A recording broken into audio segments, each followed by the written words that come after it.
Good morning children. Once again आज मैं आपको लीनियर इक्वेशन का रिवीजन फिर से करा रहा हूँ। मैंने पिछली क्लास में भी रिवीजन कराया था, कुछ वर्ड्स प्रॉब्लम कराई थी मैंने आपको। आज मैं infinitely solution, infinitely many solution, no solution, consistent solution और इनकंसिस्टेंट सॉल्यूशन के बारे में बताऊँ। Clear children? एक बार फिर से हम रिवीजन कर लेते हैं। हमने चैप्टर क्वाड्रेटिक इक्वेशन भी कर लिया इससे आगे वाला, लेकिन एक बार हम फिर से इस चैप्टर का रिवीजन कर रहे हैं। तो यहाँ देखो बेटा, यहाँ मेरे पास दो equation a1x plus b1y plus c1 equal to 0। ये दो लीनियर इक्वेशन है। आप सबको पता है कि जिसमें x और y दो टर्म होती हैं उसे linear equation in two variable बोलते हैं। Clear? a2x plus b2y plus c2 equal to 0, ये सेकंड इक्वेशन होगी। फर्स्ट इक्वेशन जिसमें a1 b1 और c1 लिखा हुआ है, सेकंड इक्वेशन a2 b2 और c2 लिखा हुआ है। ठीक है, तो सबसे पहले जब हम इन दो इक्वेशंस को सॉल्व करते हैं तो हमें पता लगाना होता है कि इक्वेशन सॉल्व हो जाएंगी कि नहीं हो जाएंगी। हम अभी तक जितने भी क्वेश्चन करते आ रहे हैं उनका कोई ना कोई आंसर जरूर होता है, लेकिन कई सारे क्वेश्चन ऐसे होते हैं जिनका कोई आंसर नहीं होता। ठीक है चिल्ड्रन? तो वो चीज हमें इस मेथड से पता चलती है। तो सबसे पहला पार्ट है if a1 upon a2 is equal to b1 upon b2। a1 कहते हैं जो x के सामने टर्म लिखी हुई है फर्स्ट इक्वेशन में, और a2 कहते हैं जो x के सामने टर्म लिखी हुई है सेकंड इक्वेशन में। तो if a1 upon a2 is not equal to b1 upon b2 then unique solution. Unique solution हम उसे कहते हैं जिसमें x और y की क्लियर एक एक वैल्यू आती है। फॉर एग्जाम्पल x की वैल्यू 5 आ गई और y की वैल्यू 7 आ गई। इस टाइप की वैल्यू को बोलते हैं यूनिक सॉल्यूशन, कि x और y का एक एक यूनिक सॉल्यूशन आंसर आ। ये बात समझ में आई आप लोग? एक बार फिर से सुन लो। a1 upon a2 is not equal to b1 upon b2। अगर इन दोनों का रेशियो आपस में इक्वल नहीं है तो दोनों इक्वेशन सॉल्व हो जाएंगी और x और y की सिंगल सिंगल वैल्यू आएगी। ठीक है चिल्ड्रन? इसे बोलते हैं यूनिक सॉल्यूशन। ठीक है, अब कभी कभी ऐसी सिचुएशन होती है, sometimes it may be happen a1 upon a2 is equal to b1 upon b2 is equal to c1 upon c2। कभी कभी इन तीनों का रेशियो आपस में इक्वल आ जाता है, तो उस टाइम कहते हैं हम many solution, infinitely many solution. इसमें और इसमें क्या डिफरेंस है दोनों में? जब हम इन दो लाइंस का ग्राफ ड्रॉ करते हैं जिसमें a1 upon a2 b1 upon b2 के इक्वल नहीं होता, और इसमें a1 upon a2 b1 upon b2 और c1 अपॉन c2, जब हम दो लाइन के बीच में ग्राफ ड्रॉ करते हैं तो अगर वो एक पॉइंट पर इंटरसेक्ट कर जाती है तो वो होता है यूनिक सॉल्यूशन। और जब दोनों लाइन का ग्राफ ड्रॉ करते हैं और वो दोनों लाइन एक दूसरे को कोइंसिडेंट कर जाती है, कोइंसिडेंट का मतलब है दोनों लाइन एक दूसरे को ओवरलैप कर जाती है, तो उसे बोलते हैं इनफाइनाइटली सॉल्यूशन। क्योंकि जो पॉइंट एक लाइन के ऊपर है वही पॉइंट दूसरी लाइन के ऊपर भी होगा। कोई और पॉइंट है वो फर्स्ट लाइन के ऊपर है, वो सेकंड लाइन के ऊपर भी होगा, क्योंकि पॉइंट लाइन दोनों ऊपर नीचे ओवरलैप करती हुई जा रही है। Clear children? अगर दो लाइन आपस में एक ही पॉइंट पर इंटरसेक्ट करेंगी ऐसे, ठीक है, तो ये होगा यूनिक सॉल्यूशन। x की वैल्यू 1 एक वैल्यू आएगी और y की वैल्यू भी एक वैल्यू आएगी, मतलब सिंगल वैल्यू आएगी। ठीक है, और जब दो लाइन आपस में इंटरसेक्ट कर जाएंगे, फॉर एग्जांपल ऐसे ये एक लाइन है और फिर इसके ऊपर से दूसरी लाइन चली जाएगी, तो ये दोनों जो पॉइंट एक लाइन के ऊपर होगा वो दूसरी लाइन के ऊपर भी होगा। तो इस सिचुएशन में हम बोलते हैं इनफाइनाइटली मैनी सॉल्यूशन। ठीक है, यस। तो ये सिचुएशन होती है a1 upon a2 is equal to b1 upon b2 is equal to c1 upon c। इस दोनों टाइप की सिचुएशन को मिला के बोलते हैं कंसिस्टेंट सॉल्यूशन। एक आंसर आया तो भी और बहुत सारे आंसर आए तो भी, तो इन दोनों को मिला के बोलते हैं कंसिस्टेंट सॉल्यूशन। अब तीसरी कंडीशन पे आ जाओ जरा। a1 upon a2 is equal to b1 upon b2 but not equal to c1 upon c। तीसरा वाला रेशियो इक्वल नहीं, इस सिचुएशन में आंसर आता ही। तो जब इस टाइप की दो इक्वेशन का ग्राफ ड्रॉ करते हैं तो कैसा ग्राफ बनता है, तो मैंने इस ग्राफ बनाते टाइम भी आपको बताया था उस टाइम, तो एक बार फिर से मैं रिपीट कर रहा हूँ। तो इस वाली सिचुएशन में जब दो लाइन का ग्राफ ड्रॉ करते हैं तो दोनों लाइन पैरेलल लाइन आती है, जैसे रेलवे लाइन होती है। Clear children? दो लाइन पैरेलल लाइन आती है, इनमें कोई भी पॉइंट कॉमन नहीं होता, ये हमेशा ऐसे ही चलती रहती है। इनके बीच में कोई कॉमन पॉइंट नहीं होता, तो इस वजह से ये नो सॉल्यूशन होता है। तो एक बात फिर से मैं आपको याद दिला रहा हूँ, जब यूनिक सॉल्यूशन का ग्राफ ड्रॉ करेंगे आप, जब भी कोई इस टाइप की दो इक्वेशन का ग्राफ ड्रॉ करेंगे तो एक जगह इंटरसेक्ट करेंगे, दो लाइन ऐसे इंटरसेक्ट करेंगे, ऐसे इंटरसेक्ट करेंगे।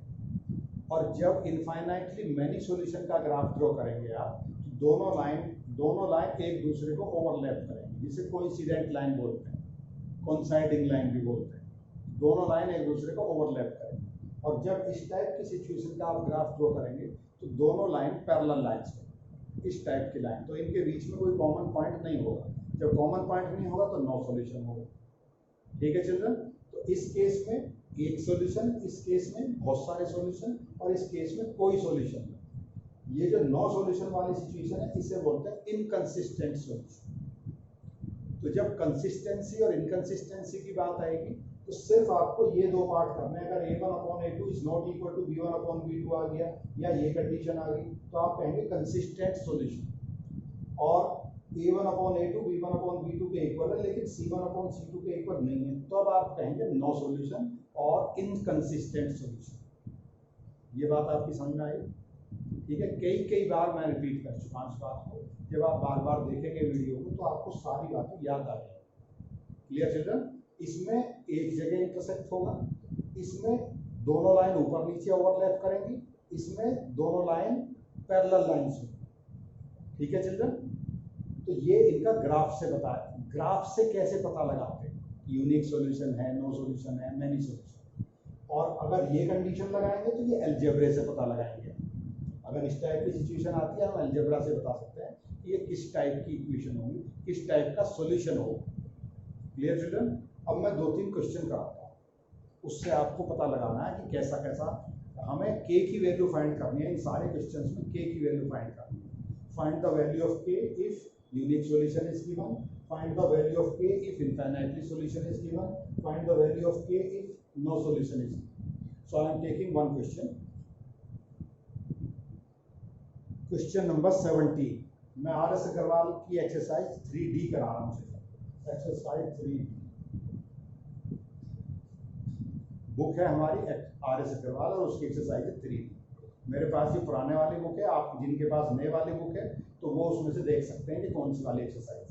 Clear children? Question number 17, 2x + 3y = 7।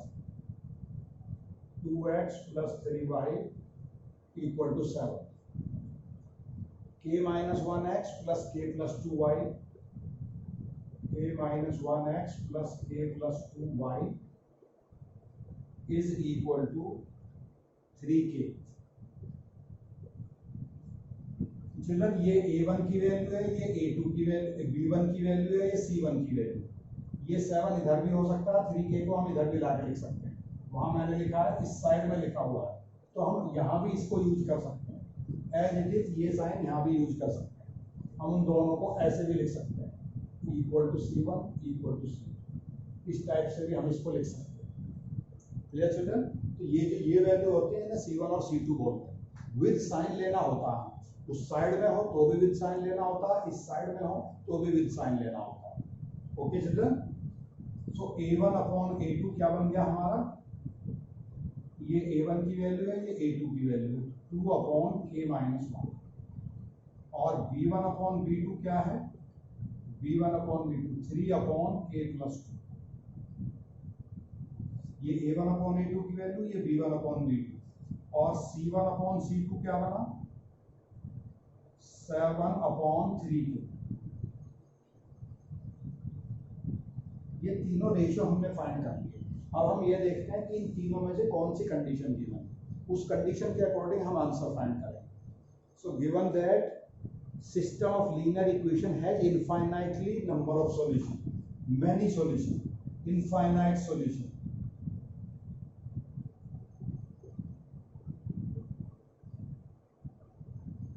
तो ये दूसरे वाली कंडीशन लगे, तो इन तीनों को पहले इक्वेट करते हैं आपस में।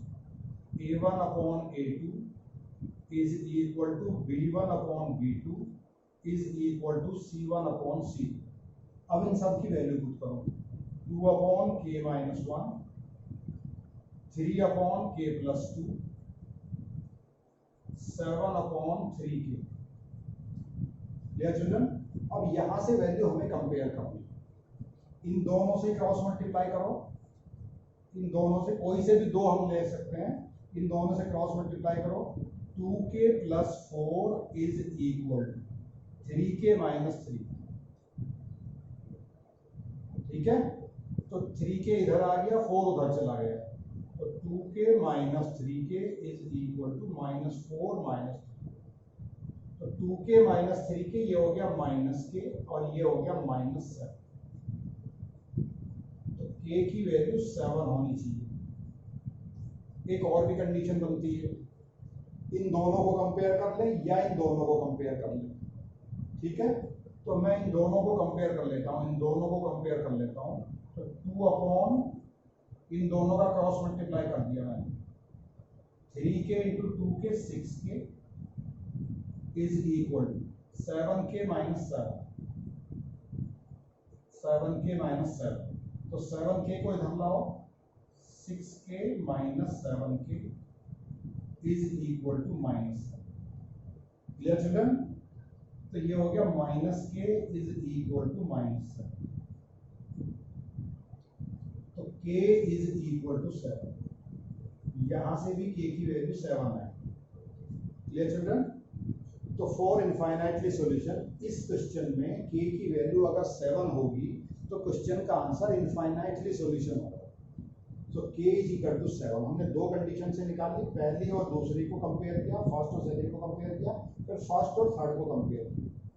हम सेकंड और थर्ड को कंपेयर करेंगे तो भी यही आंसर है। Clear children? सो एक बार फिर से मैं रिपीट कर दूं, इनफाइनाइटली सॉल्यूशन के लिए मुझे सेकंड वाली कंडीशन लेनी पड़ेगी, a1 upon a2 is equal to b1 upon b2 is equal to c1 upon c2। फिर इन तीनों की मैंने वैल्यू पुट कर दी, फिर तीनों का मैंने क्रॉस मल्टीप्लाई किया, पहले फर्स्ट और सेकंड का मल्टीप्लाई किया तो k की वैल्यू 7 आई, फिर फर्स्ट और थर्ड का मल्टीप्लाई किया तो k की वैल्यू यहां से भी 7 आई। तो for infinitely solution system, for infinitely solution of linear equation we have k is equal to 7। तो k की वैल्यू निकालनी थी इस क्वेश्चन में, कि अगर क्वेश्चन में इनफाइनाइट सॉल्यूशन है तो k की वैल्यू क्या होगी। तो k की वैल्यू 7 आई इस क्वेश्चन। Clear children? तो एक बार और बताता हूँ, दूसरा क्वेश्चन करते हैं।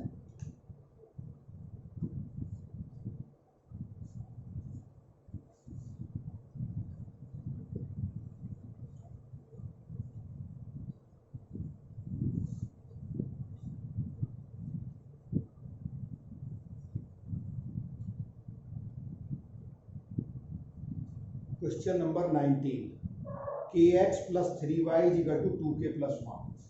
Question number 19, kx plus 3y is equal to 2k plus 1। 2k plus 1x plus 9y, 2 times k plus 1x plus 9y is equal to 7k plus 1। ठीक है चिल्ड्रन? अब यहां फिर से इनफाइनाइटली सॉल्यूशन से ही निकालना है, given infinitely solution, given many solution और infinitely solution same thing children. Given many solution given है क्वेश्चन, तो मैनी सॉल्यूशन के लिए ये कंडीशन लगानी है मुझे। तो a1 ये हो गया, b1 ये हो गया और c1 ये हो गया। So k upon 2 times k plus 1 is equal to 3 upon 9 is equal to 2k plus 1 upon 7k plus 1। ठीक है चिल्ड्रन? तो 3 3 जा 9 भी होता है, तो दोबारा से मैं इसको लिख लेता हूँ, k upon 2k plus 2 is equal to 1 upon 3 is equal to 2k plus 1 upon 7k plus 1। ठीक है, एक बार इसको और इसको कर देते हैं, एक बार इसको और इसको कर देते हैं। ओके, तो 3k cross multiply, 3k is equal to 2k plus 2, तो 2k इधर आ गया, 3k minus 2k is equal to 2, तो k इज इक्वल टू 2। तो एक वैल्यू तो यहां से आ गई जब मैंने इन दोनों को कंपेयर किया। अब मैं इन दोनों को कंपेयर कर लेता हूँ. So comparing 2 and 3. So 1/3 is equal to 2k plus 1 upon 7k plus 1. तो 7k plus 1 is equal to 3 2 जा 6k plus 3. 6k इधर आ गया, 1 उधर चला गया. 7k minus 6k is equal to 3 minus 1. तो k is equal to 2. यहाँ से भी k की वैल्यू 2 है, तो हम कहीं से भी k की वैल्यू फाइंड कर सकते हैं. 2 बार हमें सॉल्व करना पड़ेगा, जिससे हम क्रॉस चेक भी कर सकते हैं कि k की वैल्यू क्या हो. Clear children? So k is equal to 2 in this question. Clear? अब इसी क्वेश्चन में मैं एक और बात बताना चाह रहा हूं आपको. अगर इस क्वेश्चन में ये लिखा होता, इसमें गिवन क्या था, मैनी सॉल्यूशन. अगर इस क्वेश्चन में लिखा होता नो सॉल्यूशन. इसी क्वेश्चन को मैं दोबारा कर रहा हूं, इस बार गिवन है नो सॉल्यूशन. ये हम अपने पास से ले रहे हैं. Once again I am doing now this time no solution. इस बार ये नो सॉल्यूशन का क्वेश्चन.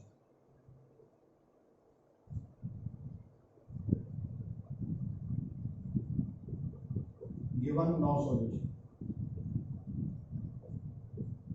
अगर नो सॉल्यूशन होता तो हम कैसे करते इसको? तो हमें ये वाली कंडीशन लगानी पड़ेगी. a1 upon a2 is equal to b1 upon b2 is not equal to c1 upon c2. Clear children? Okay. तो इस सिचुएशन में हम इसको ऐसे लिखेंगे. क्लियर? अच्छा, इस क्वेश्चन को हम इस मेथड से इसलिए नहीं कर सकते क्योंकि इसमें दोनों जगह से k की वैल्यू 2 आ रही है. हमने फर्स्ट और सेकंड पार्ट सॉल्व किया तो भी k की वैल्यू 2 आई. सेकंड और थर्ड पार्ट सॉल्व किया तो k की वैल्यू वहां से भी 2. दोनों जगह से सेम वैल्यू आई. तो हम एक दूसरा क्वेश्चन लेते हैं no solution.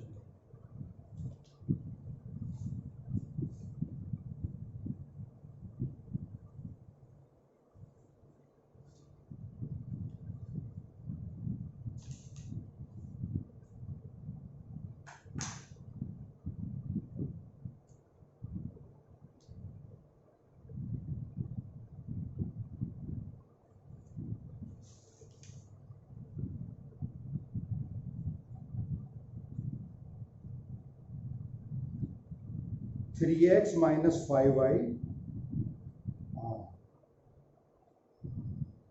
Question number 5, children.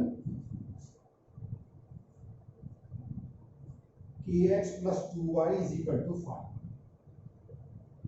kx plus 2y is equal to 5. 3x minus 4y is equal to 10. 3x minus 4y is equal to 10. तो नो सॉल्यूशन के लिए k की वैल्यू फाइंड करनी. System has no solution. Given this time no solution. अगर no solution है तो क्या situation? तो a1 upon a2 is equal to b1 upon b2 is not equal to c1 upon c2. तो a1 की value है हमारे पास k upon 3. b1 upon b2 है हमारे पास 2 अपॉन -4 और c1 अपॉन c2 है हमारे पास 5 अपॉन 10. ये चीज इक्वल नहीं होनी चाहिए. ठीक है? तो यहां से देखो, तो इन दोनों का क्रॉस मल्टीप्लाई करते हैं तो -4k इज इक्वल टू 3 2 जा 6. तो k is equal to 6 upon -2 -3/2. k की वैल्यू -3/2 हो सकती है. ठीक है? अब जरा यहां से वैल्यू निकालते हैं. k upon 3 should not be equal to 5 upon 10. k upon 3 is not equal to 5 upon 10. First और थर्ड को मैं कंपेयर कर रहा हूँ. सेकंड और थर्ड को हम इसलिए कंपेयर नहीं कर सकते क्योंकि सेकंड वाले टर्म में और थर्ड वाले टर्म में k है ही नहीं. k प्रेजेंट ही नहीं है. तो फर्स्ट और थर्ड को कंपेयर कर रहा है. तो k upon 3 is equal to 5 upon 10. तो 10k इज इक्वल टू 3 5 या 15. Clear? k upon 3 is equal to 5 upon 10 तो 10k इज इक्वल टू 3 5 या 15, तो k is equal to 15/10,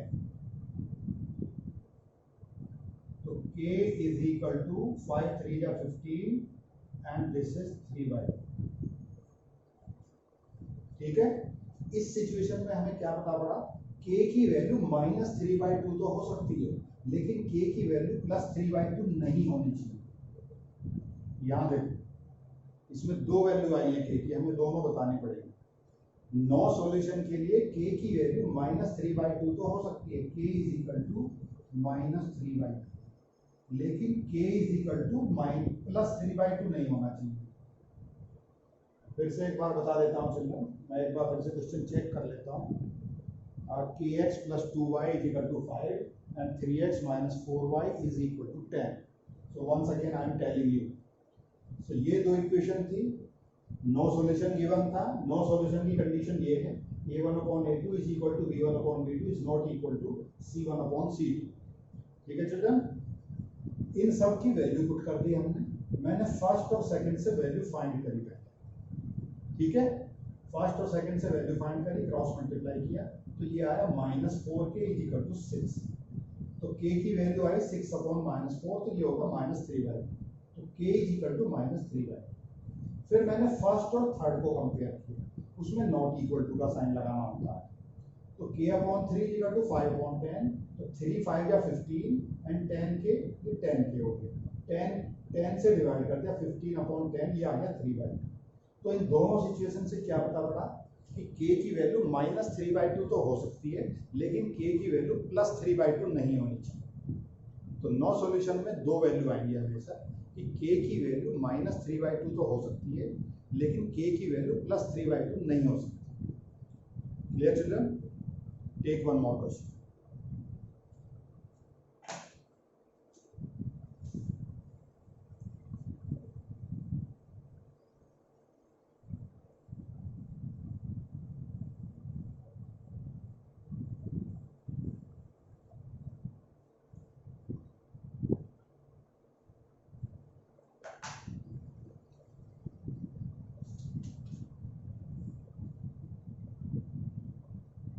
Now question number 23.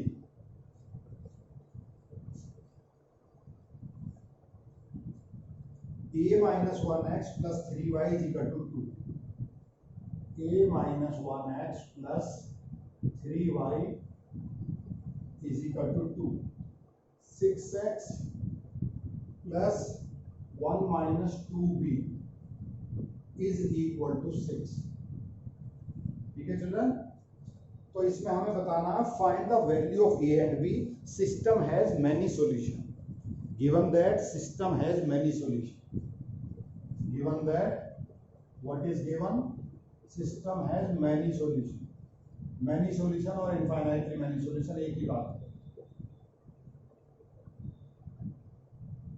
System has many solution, clear? तो फिर से a1/a2 और b1/b2 निकालते हैं। मैनी सॉल्यूशन के लिए ये वाला पार्ट लगेगा, a1/a2 = b1/b2 = c1/c2। Clear children? सो a1 क्या है, a - 1/6, b1 है हमारे पास 3/1 - 2b, और c1 है हमारे पास 2/6। 2/6 को 1/3 भी लिख सकते हैं। ठीक है, तो अब यहां से कंपेयर कर लेते हैं, एक इक्वेशन फर्स्ट और थर्ड से कर लेते हैं, एक सेकंड और थर्ड से कर लेते हैं। तो a - 1/6 = 1/3 हो जाएगा। एक तो ये सिस्टम हो गया, एक 3/1 - 2b = 1/3। तो क्रॉस मल्टीप्लाई करो, 3a - 3 = 6, 3a = 6 + 3, 3a = 9, a = 9/3, that is 3. So at last you can write a = 3. तो a की वैल्यू 3 पता चल गई इससे। इसमें दो वेरिएबल हमें फाइंड करने हैं। अब इन दोनों को कंपेयर करो, 3 3 या 9 = 1 - 2b इंटू 1, तो 1 माइनस 2 भी हो गया, ये 1 इधर आके माइनस हो गया, 9 minus 1 is equal to minus 2b। ठीक है, तो ये 8 बन गया, 8 is equal to minus 2b, minus 2 से डिवाइड कर दिया, 8 upon minus 2 is equal to b, तो माइनस 2 4 जा 8, तो ये हो गया minus 4 is equal to b, तो b की वैल्यू माइनस 4 है। तो इस सिचुएशन में क्या हुआ, a is equal to 3 and b is equal to minus 4। एक बार फिर से बता रहा हूं आपको, ये क्वेश्चन था, क्वेश्चन में गिवन था सिस्टम हैज मेनी सॉल्यूशन और इनफाइनाइटली मेनी सॉल्यूशन। तो इनफाइनाइटली मेनी सॉल्यूशन की ये कंडीशन है, मैंने तीनों की वैल्यू पुट कर दी, तीनों में क्रॉस मल्टीप्लाई कर फर्स्ट और थर्ड को लिया, क्योंकि अगर मैं फर्स्ट और सेकंड को लूंगा तो ए और बी का मल्टीप्लाई हो जाएगा, उससे हमें थोड़ा देर लगेगी ए और बी की वैल्यू फाइंड करने।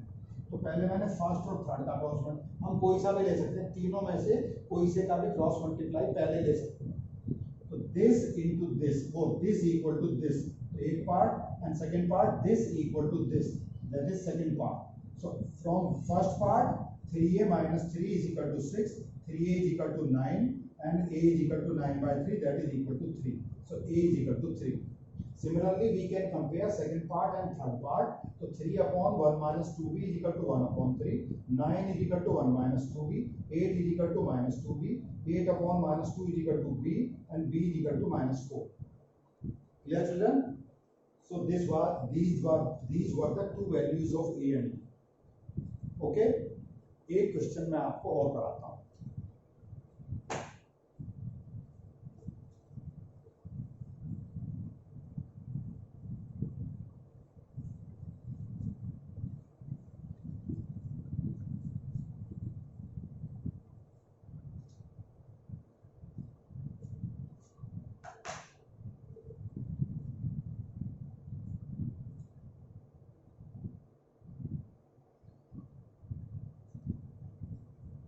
Question number 25.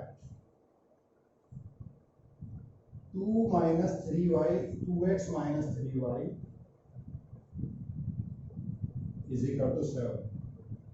A plus b into x is plus minus a plus b minus 3 into y is equal to 4a plus b. Clear, children? Again we have infinitely many solution.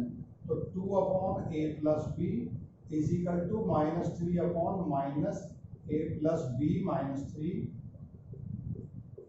and 7 upon 4a plus b. ये minus से minus cancel हो जाएगा, तो यहाँ हम इन दोनों का cross multiply कर रहे हैं, तो 2 into a plus b minus 3 is equal to 3 into a plus b. एक इक्वेशन हमें यहाँ से मिल जाएगी, एक हम यहाँ से निकाल लेते हैं, 3 upon a plus b minus 3 is equal to 7 upon 4a plus b, 7 upon 4a plus b. Cross multiply करो, 2a plus 2b minus 6, 3a plus 3b, ठीक है, तो 3a इधर आ गया, 2a minus 3a, 2a minus 3a plus 2b minus 3b, 2b minus 3b, और minus 6 उधर चला गया, प्लस 6 हो गया इधर, तो 2a minus 3a ये हो गया माइनस a, और 2b minus 3b ये हो गया minus b, and that is equal to 6। इस माइनस को उधर ले जाएंगे तो a plus b is equal to 6। हमारे पास एक नई इक्वेशन बन गई, इक्वेशन नंबर 1। ऐसी ही एक इक्वेशन यहाँ से बनेगी, फिर उन दोनों इक्वेशंस को हम सॉल्व करेंगे। तो 3 4 जा 12, 12a plus 3b is equal to 7a plus 7b minus 21। Okay, तो 7a इधर आके माइनस हो गया, तो ये हो गया 5a, 3b इधर आके 3b में से 7b माइनस हो गया, तो ये हो गया माइनस 4b, और ये इक्वल टू हो गया 21। Dear children, so this will be the equation number 2. अब हम इन दोनों इक्वेशंस को जैसे लीनियर इक्वेशन सॉल्व करते थे एलिमिनेशन मेथड से, सब्स्टिट्यूशन मेथड से, तो उस मेथड से हम इन दोनों इक्वेशंस को सॉल्व कर सकते हैं। तो I am writing these two equations here.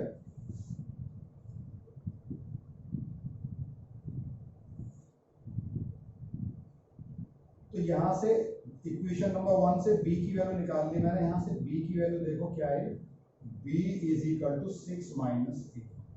Substitution method से कर रहा हूं मैं. 6 माइनस a को मैं यहां वैल्यू पुट कर देता हूं उसमें. Putting the value of putting 6 minus a in equation 2.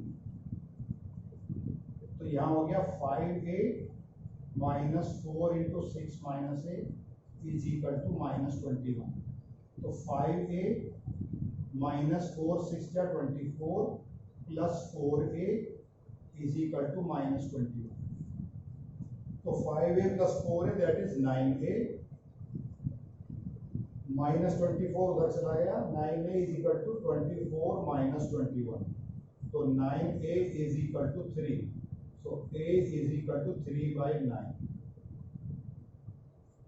3/9. So that is 1/3. तो a की वैल्यू आ गई हमारी 1/3. ये a की वैल्यू आ गई. जब हमने a की वैल्यू फाइंड कर ली तो a की वैल्यू हम यहाँ b की वैल्यू निकाल लेंगे. a is equal to 1/3 plus b is equal to 6. ये 1/3 उधर चला गया. b is equal to 6 minus 1/3. 3 6 या 18 minus 1 17. तो b is equal to 17/3. b is equal to 17/3. Clear children? एक बार मैं फिर से चेक कर देता हूँ question.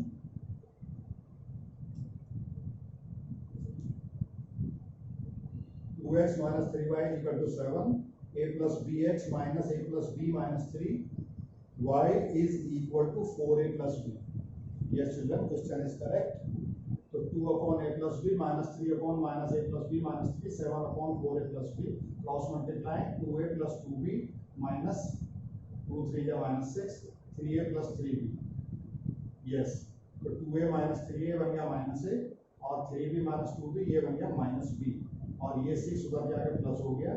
a plus b is equal to, हाँ छोटी सी गलती हो गई बेटा, इसको -6 करो. ठीक है, ये -6 हो गई. अब ये यहाँ छोटा सा मिस्टेक मिल गया हमें. तो b की वैल्यू हो जाएगी -6 माइनस.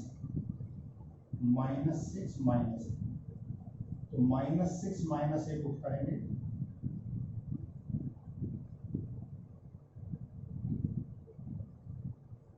-6 माइनस, तो ये हो गया +24. ठीक है, तो ये +24 उधर जाकर हो जाएगा -24 माइनस एंड -21.